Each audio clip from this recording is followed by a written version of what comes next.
Hey, I'm Linus. You saw the title. Let's get into it. I'm going to show you how I made this Casio spec ad for $0.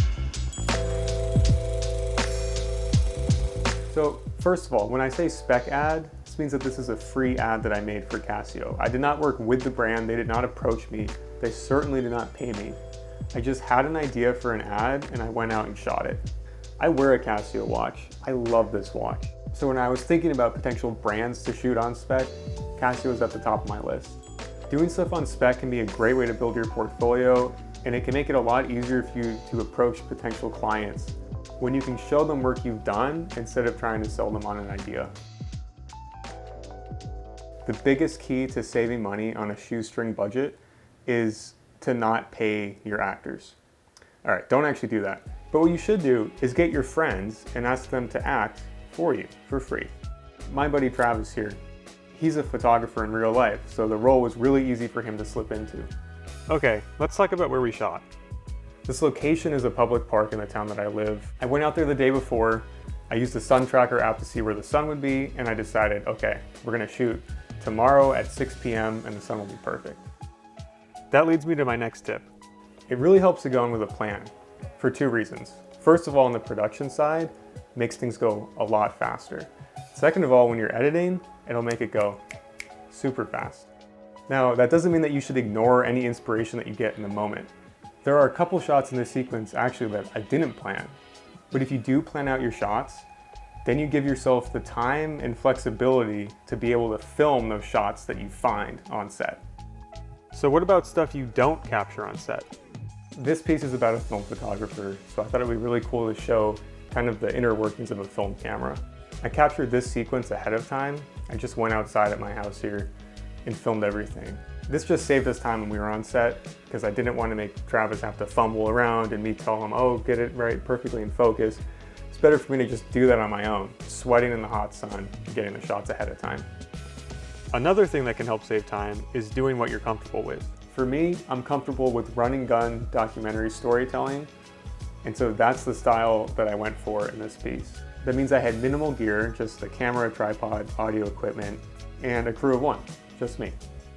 My next tip is to cast a wide net when looking for inspiration. For these interview shots, I was trying to emulate interview setups that I saw on Inside the NBA's, I think it was their 30th anniversary special. So here's why I thought that this setup would work well. This video is about the behind the scenes of this photographer's creative process. And this frame shows you the behind the scenes of his photography studio. Traditionally, you would only get this backdrop, but by showing the outer edges of the frame and showing the vintage camera in there, it gives you more of an idea of who this character is. So again, on the note of cheap locations, this is the photo lab at my college. I graduated, but Travis still goes there, so we were able to use it for free. And I know that not everybody has access to a school with these kind of resources, but I do think you would be surprised what you can get access to if you just ask. I'll be releasing a couple of videos on this channel coming up from projects that I shot just in public. No connections, no resources, anything like that. My feeling is that if you're in a public space and you're being respectful, you can get away with a lot. Now I want to break down one particular shot. I wanted this to be the kind of commercial where you don't really know what's being advertised to you until there's a reveal toward the end. I tried to use some kind of subliminal clips of the Casio throughout to prime your mind about what it might be about, but it isn't until here that we finally see it. Okay, this is a commercial.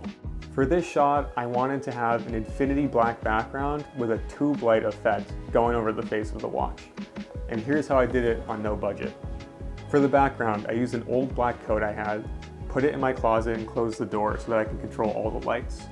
For the tube light, I found an old bottle, put my phone flashlight up to it, and that created this really cool tube light effect. To get this kind of macro shot on no budget, you can just use the lens that comes with your camera. All you have to do is detach the lens and turn it around. It takes a little bit of finagling to get the focus distance right, but once you get it, you can get shots like this for free. If I had to choose between having a budget and having no budget, I'd definitely choose having a budget. But for passion projects, often you don't have a budget.